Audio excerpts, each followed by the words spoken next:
C'est un débat lancinant, Eric, un dossier sensible à tel point donc que même la maire de Paris, Anne Hidalgo, fait volte-face. La loi Macron, promulguée l'an passé, prévoit d'étendre de 5 à 12 le nombre de dérogations annuelles pour l'ouverture des commerces le dimanche. Et ça, Anne Hidalgo y a toujours été, en tout cas jusqu'à aujourd'hui, toujours férocement opposée. Problème, cette loi Macron a aussi permis la création de zones touristiques internationales à Paris, des sortes de quartiers au sein desquels les commerçants peuvent travailler tous les dimanches. Conséquence, eh bien, les commerces de proximité font grise mine. Ils subissent de plein fouet en fait la baisse de fréquentation touristique enregistrée depuis plus d'1 an à Paris. Anne Hidalgo veut donc désormais autoriser tous les commerces parisiens à ouvrir 12 dimanches par an. L'affaire est examinée pendant 3 jours au Conseil de Paris, mais on est quoi qu'il arrive quand même, Eric, très très loin de ce que toi tu proclames, c'est-à-dire la libéralisation absolue du travail le dimanche, parce que 12 dimanches par an, ça reste quand même loin des 52 dimanches qu'il y a dans l'année. On est d'accord, mais ça s'appelle la liberté, c'est pas mal, sur la base du volontariat, tu vois, chacun ferait ce qu'il a envie de faire, et voilà. Moi j'ai rencontré des gens qui étaient très très heureux de travailler le dimanche parce qu'ils avaient des compensations salariales en termes de temps de travail. Donc voilà, chacun son lifestyle, mesdames, messieurs. Voilà ce à quoi je rêve. Mais je sais que tout le monde n'est pas d'accord avec moi. À commencer, je crois, par Annie David. Bonjour Annie David. Bonjour, en effet, je ne suis pas d'accord avec vous. C'est la raison de votre invitation aujourd'hui. Vous êtes sénatrice communiste. C'est ça, exactement. Mais quand même, vous voyez quand même Anne Hidalgo, élue socialiste. Moi, j'avais eu des échanges avec elle il y a encore 2 ans sur cette question. Elle était vraiment vent debout. Et aujourd'hui, elle semble admettre que finalement, le principe de liberté, les gens ont des modes de vie tous différents les uns des autres, que c'est pas plus mal pour une grande capitale comme Paris aussi d'avoir des officines, des magasins ouverts le dimanche quand il y a 85 millions de visiteurs étrangers qui déferlent sur la France chaque année.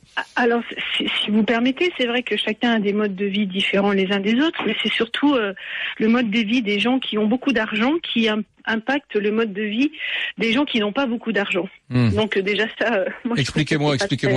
Parce que les gens qui vont dans une boutique de bricolage le dimanche, ils sont c'est toute une sociologie, c'est des gens riches, moyens, pauvres, enfin c'est...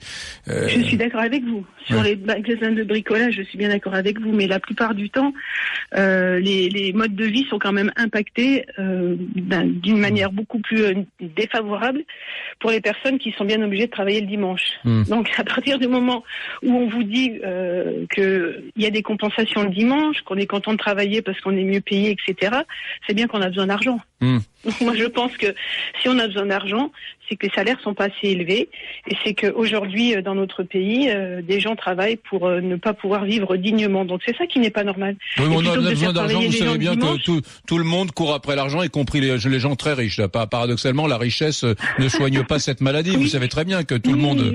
Même les Russes, milliardaires russes qui ont un impôt, c'est ça incroyable. Les milliardaires russes qui ont un impôt à 13%, ils s'exilent fiscalement. Ça c'est fou, hein. Les milliardaires russes qui ont 13% de fiscalité vous pouvez me parler des milliardaires russes tant que vous voulez, moi j'en connais aucun. Donc je ne connais d'ailleurs aucun milliardaire, ni russe, ni français, ni américain. Annie, David, j'étais en train d'aller dans votre sens en vous disant que même les gens qui sont immensément riches font de la fuite, de l'exil fiscal. Donc voilà.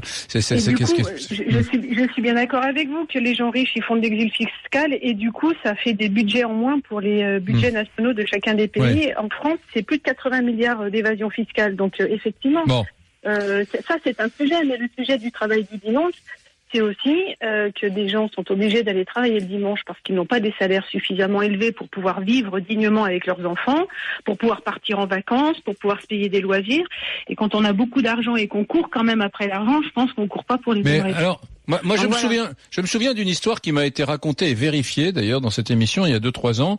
Un monsieur qui a une librairie dans le 15e arrondissement me disait qu'en 2010, un jour, l'inspection du travail passe dans une espèce de grande librairie qui fait autre chose, un grand store, un grand magasin, et elle lui dit c'est fini, vous ouvrez tous les matins votre librairie de 10h à 13h depuis des années, c'est terminé, il va falloir y renoncer. Et alors les vendeurs de cette librairie s'étaient insurgés contre cela.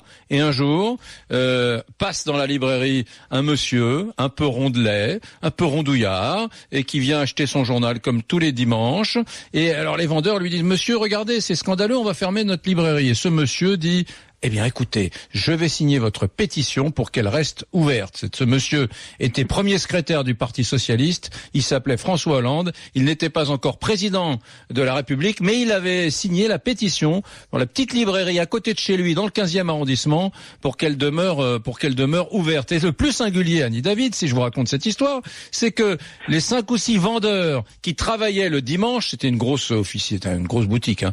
Les 5 ou 6 vendeurs qui travaillaient le dimanche étaient donc des salariés, et c'est eux qui n'étaient pas syndiqués. D'ailleurs, c'est eux qui avaient initié le mouvement, la pétition, pour supplier qu'on maintienne la librairie ouverte le dimanche. Vous voyez que c'est pas l'exploitation de l'homme par l'homme, c'était des gens... C'est pas l'exploitation de l'homme par l'homme, mais vous me parlez de 5 personnes. Il y a combien de millions de salariés qui travaillent le dimanche?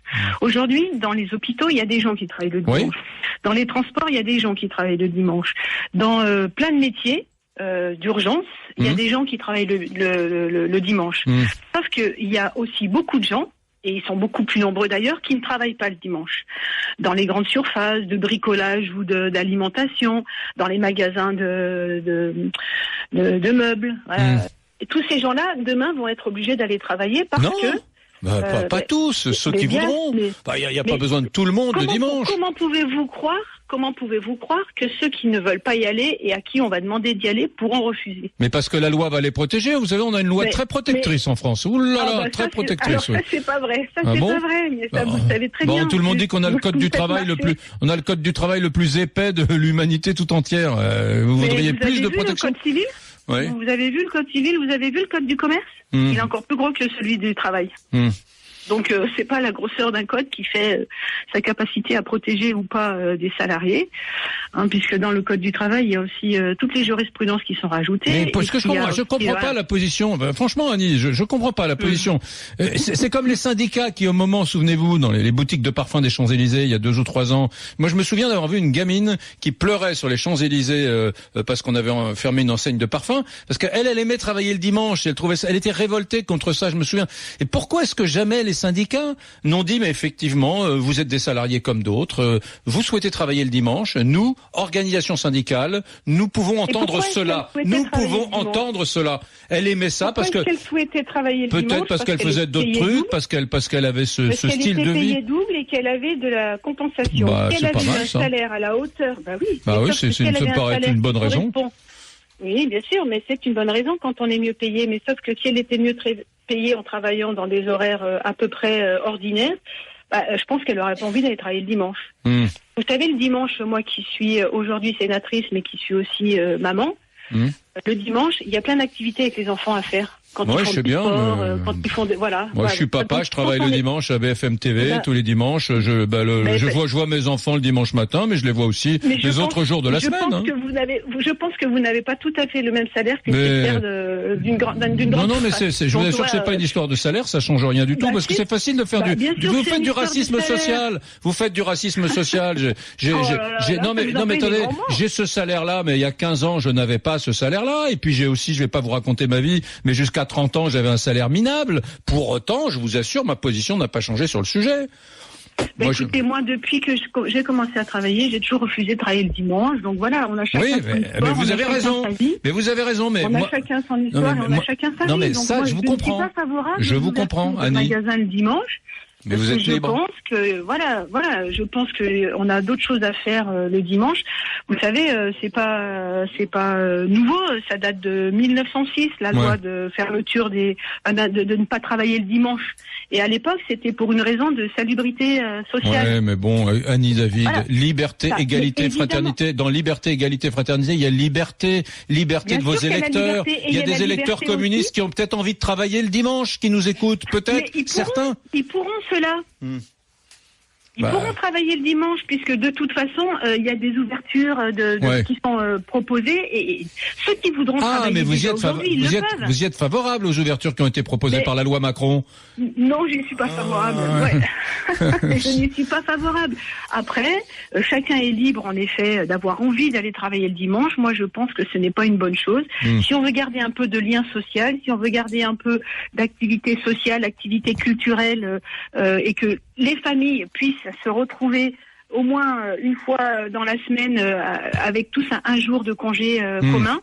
je pense que ça contribue aussi au mieux vivre ensemble. Ouais. Annie David, c'est un débat. On a besoin du mieux vivre ensemble. C'est un débat que j'avais eu un jour. Vous croyez pas qu'on en a besoin? Mais si, on a besoin du mieux vivre ensemble, mais on peut mieux vivre ensemble dans une enseigne de bricolage le dimanche après-midi. Je m'assure, je dis pas ça ironiquement, mais on peut mieux vivre ensemble partout, y compris dans une enseigne de bricolage, en allant acheter quelques vis, un marteau pour bricoler en famille le dimanche. Vous savez, alors, nous, vous voyez, je suis en train de faire du bricolage chez moi en ce moment. Vous voyez. Comme quoi, moi, je vais pas acheter mon matériel le dimanche, parce que si je vais l'acheter le dimanche, j'ai plus le temps de bricoler. Moi, je vais l'acheter le samedi pour pouvoir bricoler le samedi et finir le dimanche. Si Donc, vous si vous y allez le dimanche, c'est fichu pour mais vous. Oui, mais s'il y en a qui travaillent le lundi et qui travaillent pas le lundi et qui veulent y aller le dimanche. Annie David, ça sera qui le patron des communistes à la présidentielle? Mélenchon ou quelqu'un d'autre?